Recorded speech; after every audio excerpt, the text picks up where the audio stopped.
नमस्कार, प्रणाम। मैं अविनाश, वारदात तक के एक नए एपिसोड में आज इस सच्ची घटना के साथ आप लोगों के बीच में आया हूँ। ये सच्ची घटना राजस्थान की है।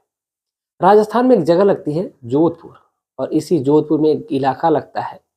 इस इलाके का नाम होता है भैरवपुर, और इसी भैरवपुर इलाके की रहने वाली एक लड़की जिसका नाम सोनम होता है। सोनम अपने ही गांव के एक एक स्कूल होता है, उस स्कूल में पढ़ रही होती है। प्राइवेट स्कूल होता है, और उसी में ये कक्षा 9वीं में पढ़ रही होती है। इसकी उम्र जो है वो 17 साल होती है।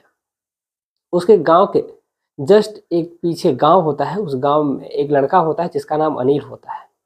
और अनिल और ये सोनम, इन दोनों के बीच दोस्ती थी, और दोस्ती बहुत गहरी थी। जब भी स्कूल जाना होता था ये दोनों साथ जाते थे। जब उधर से अनिल आता तो सोनम इंतजार कर रही होती थी, और फिर अनिल के साथ ही वो स्कूल जाया करते थे। फिर जैसे आगे वो बढ़ते तो फिर स्कूल में और भी लड़के जो पढ़ते थे वो मिलते जाते, तो इन लोगों का एक ग्रुप बन जाता, और पूरा जो ग्रुप था वो स्कूल पहुंचता था। सब कुछ अच्छा चल रहा था। परिवार के जो सदस्य हैं ये लोग भी बहुत खुश होते थे, क्योंकि ये दोनों जो बच्चे थे वो पढ़ने में बेहद अच्छे थे। तो पढ़ाई इतनी अच्छी थी कि कोई इन लोगों को रोकता भी टोकता भी नहीं था। और जो बाकी लड़के थे इन लोगों को भी इनके बारे में पता था कि ये दोनों लड़के जो पढ़ने में बहुत तेज हैं, क्योंकि ये क्लास में हमेशा अव्वल आते थे, टॉपर थे। तो अक्सर ऐसा देखा जाता है कि जो टॉपर होते हैं उनकी टॉपर से दोस्ती होती है, और जो और भी लड़के होते हैं वो भी जो लो होते हैं वो उनकी उस लेवल में दोस्ती होती है।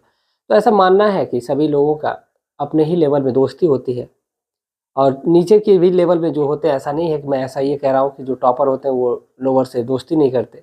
सभी की दोस्ती होती है। जो पढ़ाई के पीरियड में दोस्ती की कोई सीमा नहीं होती। जितने भी क्लास में हमारे बच्चे पढ़ते हैं सभी एक तरह से दोस्ती होते हैं।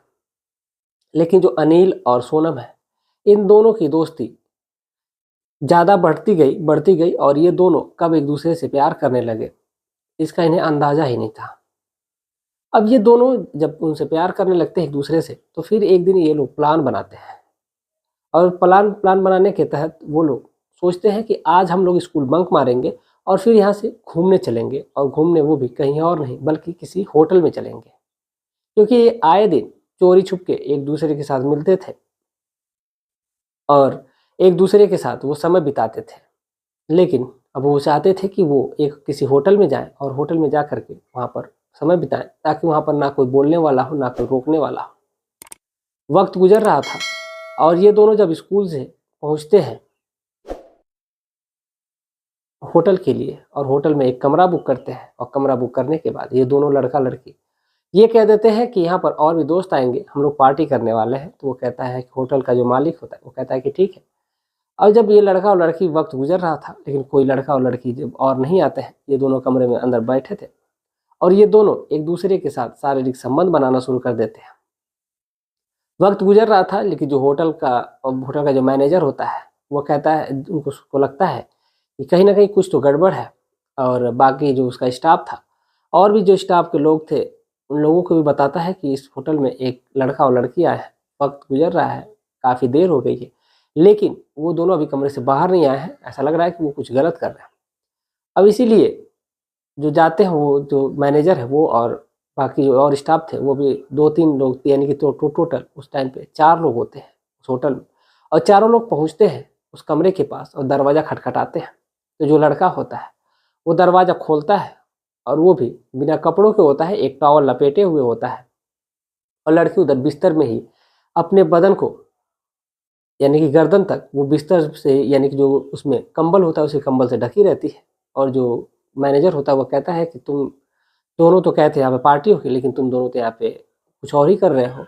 ये कहते हुए वो दरवाज़ा खोलता है, और दरवाज़ा खोल करके सीधा वो अंदर चले जाते हैं, और उस लड़के को मारने लगते हैं।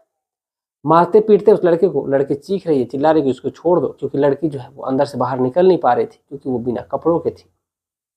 अब इधर जो लड़का है उसको लोग वो सब मार रहे हैं, पीट रहे हैं, और वो फिर दोनों जो 4 लोग थे उस लड़की के साथ बारी बारी से हैवानियत करने लगते हैं, उसके साथ संबंध बनाने लगते हैं, और संबंध बनाते रहते, यानी कि एक तरह से रेप करने लगते हैं।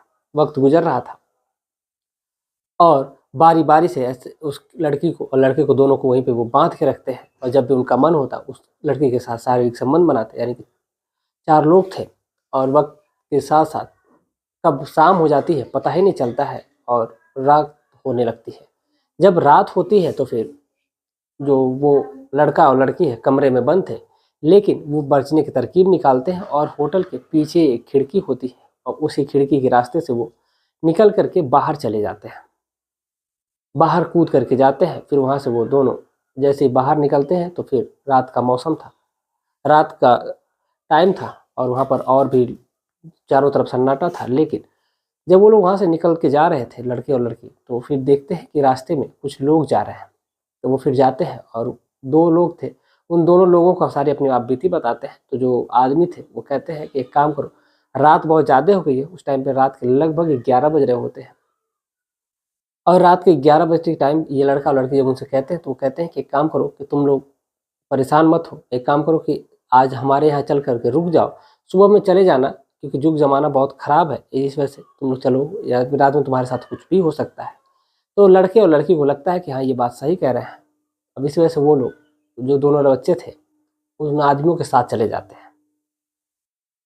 जब उनके साथ चले जाते हैं तो घर में एक और व्यक्ति पहले से होता है, यानी कि ये 3 लोग हो जाते हैं। और जो पहला व्यक्ति था वो बैठ के पहले से ही वहाँ पर दारू पी रहा था। जब जाते हैं तो इन लोगों को, इन लड़कों को कहते हैं कि एक काम करो, तुम लोग कुछ खाए नहीं होगे। तो वहाँ पर कुछ खाने के सामान था, उन दोनों बच्चों को वो खाने का सामान देते हैं। दोनों बच्चे खाते हैं और खा करके वो दोनों बच्चों को कहते हैं कि तुम दो जाओ कमरे में आराम करो। दोनों कमरे में जा करके आराम कर रहे होते हैं। तब तक उसी बीच ये तीनों व्यक्ति खूब दारू पीते हैं और दारू की जब नशे में धुत हो जाते हैं तो फिर जाते हैं दरवाज़ा खुलवाते हैं। दरवाज़ा खुलवाने के बाद से फिर वो उस लड़के के साथ, उस लड़के को पहले मारते हैं पीटते हैं। जब लड़का ऐतराज़ करता है तो और लड़के को एक चेयर में बांध देते हैं और बांध करके बैठा देते हैं उसको वहीं पर, और बारी बारी से उस लड़की के साथ शारीरिक संबंध बनाते हैं। वो लड़की जिसके साथ 4 दरिंदे पहले से ही हैवानियत कर चुके थे, फिर उसी लड़की के साथ फिर 3 दरिंदे और पूरी रात हैवानियत करते हैं। और वो लड़का लाचार बेबस कुछ नहीं कर पा रहा था, वहीं पर बैठ करके देख रहा था और कह उससे भीख मांग रहा था कि उसको छोड़ दो, उसको छोड़ दो। लेकिन वो जो हैवान थे, दरिंदे थे, उस लड़की को नहीं छोड़ते हैं। यानी कि एक 17 साल की लड़की के साथ 7 लोगों ने 24 घंटे के अंदर, जिसकी गिनती नहीं हो सकती उतनी बार उन्होंने उसके साथ रेप किया। लड़की दर्द से तड़प रही थी, खून से लथपथ हो चुकी थी। जैसे ही रात गुजरती है, पूरी रात उस लड़की के साथ हैवानियत की जाती है। रात गुजर जाती है, फिर सुबह होती है। सुबह होती है तो जो लड़का है लड़की है दोनों रहम की भीख मांगते हैं। इन लोगों का जब नशा टूटता है तो फिर उस लड़के और लड़की को कहते, पहले सोचते हैं कि इन लोगों को मार देना चाहिए, लेकिन मारने के लिए वो शायद कहते हैं कि नहीं, अगर हम लोग मार देंगे तो फिर हम लोग फंस जाएंगे, इससे अच्छा है कि इनको छोड़ दो, ये चले जाएंगे। क्योंकि लड़की के साथ तो पहले से भी रेप हुआ है तो पुलिस हम पे शक भी नहीं करेगी। और उन लड़के और लड़की को धमकाया जाता है, कहता है अगर तुम लोग किसी से बताओगे अगर तो हम तुम लोगों को खोज करके मार देंगे, जान से मारेंगे। अब इस बात से दोनों लड़के सहमे हुए थे।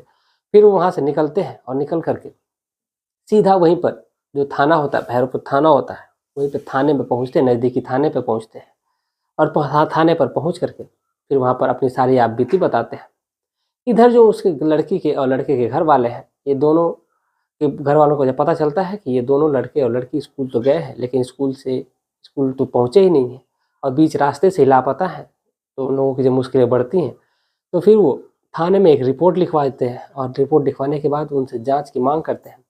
इधर जब पुलिस जब अपनी जाँच करती है दूसरे दिन, तो उनको पता चलता है कि जो एक बगल के ही थाने में माफ़ी चाहते हैं, जो परिवार के लोग हैं जो बगल अपने ही थाने में जाते हैं रिपोर्ट लिखवाने के लिए, तो वहाँ पर वो लड़का और लड़की पहले से ही मौजूद होते हैं। और उनको देख करके जब पुलिस जो बच्चे हैं वो रोने लगते हैं। फिर जो लड़की है, लड़की को तो पुलिस ने तुरंत मेडिकल के लिए भेज दिया था, उसकी तबीयत बहुत ज़्यादा ख़राब थी, लड़के को भी मेडिकल के लिए भेज दिया गया था। बाकी जो जब गांव के लोग आते हैं तो उस जब जैसे एफआईआर लिखवाने के लिए बताते हैं तो फिर लड़के और लड़की के बारे में जो वहाँ के एसएचओ होते हैं वो बताते हैं कि एक लड़का और लड़की तो ऐसे ही हालत में आए हुए हैं, अगर एक बार आप लोग चल के मिल लें तो हो सकता है कि वही हो। तो फिर जो गांव के मुखिया थे और बाकी और भी लोग थे वो लोग पहुंचते हैं और देखते हैं हॉस्पिटल में, तो सभी लोग हैरान हो जाते हैं, परेशान हो जाते हैं। फिर बाद में पता चलता है कि उस लड़की और लड़के के साथ क्या क्या हुआ है। अब इसी वजह से गांव और वाले को घर वालों को जो ग्राम प्रधान होते हैं वो समझाते हैं कि इन बच्चों को कोई कुछ नहीं बोलेगा। बाकी जो भी लड़की के बयान के आधार पर जो भी अपराधी थे पहले उस होटल पे छापा मारा जाता है, वहाँ से जो स्टाफ थे उनको अरेस्ट किया जाता है और बाकी उन 3 अपराधियों की जो पुलिस खोज करती है और 2 दिन बाद उनको भी अरेस्ट कर लिया जाता है और उनको जेल की सलाखों के पीछे डाल दिया जाता है, क्योंकि लड़की जो थी वो नाबालिग होती है और उसको इस बारे में जानकारी थी नहीं कि वो लोग तो गए थे पार्टी के लिए। और वहाँ पर ये बताया भी जाता है कि पार्टी के लिए वो गए थे, लेकिन पार्टी के दौरान पता नहीं क्यों उनकी उसके दोस्त जो थे वो नहीं आते हैं और उन लोगों के साथ ऐसा हो जाता है। बाद में जब पुलिस जांच करती है तो फिर पता चलता है कि यहाँ पर जो लड़का और लड़की है उन दोनों ने झूठ बोला कि उन्होंने पार्टी का प्लान बनाया था, बल्कि उन्होंने घूमने का ही प्लान बनाया था। लेकिन क्या ऐसा होना चाहिए था? एक लड़का और लड़की जो गए ही थे तो उनके साथ एक होटल में जहाँ पर वो अपने आप को सुरक्षित महसूस करते हैं, वहीं पर उन लोगों के साथ हैवानियत की जाती है। बाकी जो दरिंदे हैं उन्हें पुलिस ने कस्टडी में लिया है और जेल की सलाखों के पीछे डाल दिया है। बाकी जो फैसला होगा, जो सज़ा होगी, वो कोर्ट तय करेगा। बाकी जो लड़की है और लड़का है, इन दोनों के परिवार वाले राजी हैं, जैसे ही ये लोग बालिग होंगे इन लोगों की शादी कर दी जाएगी। बाकी आप क्या सोचते हैं इस पूरे घटनाक्रम के बारे में? आप अपनी राय ज़रूर दीजिएगा। यहाँ पर जो लड़का है, लड़के के परिवार वाले इस बात को मानते हैं कि लड़के की वजह से ही गलती हुई है और लड़की की जान खतरे में पड़ी थी। इस वजह से जो परिवार के लोग हैं वो शादी के लिए मान जाते हैं। इस पूरे घटनाक्रम को सुनाने का उद्देश्य किसी की भावनाओं को ठेस पहुँचाना नहीं है, बल्कि आप तक ये जानकारी पहुँचाना था कि आप लोग जहाँ भी रहें स्वस्थ रहें, जागरूक रहें और सतर्क रहें। मिलते हैं कल शाम 7:30 बजे एक और सच्ची घटना के साथ। तब तक के लिए जय हिंद, जय भारत।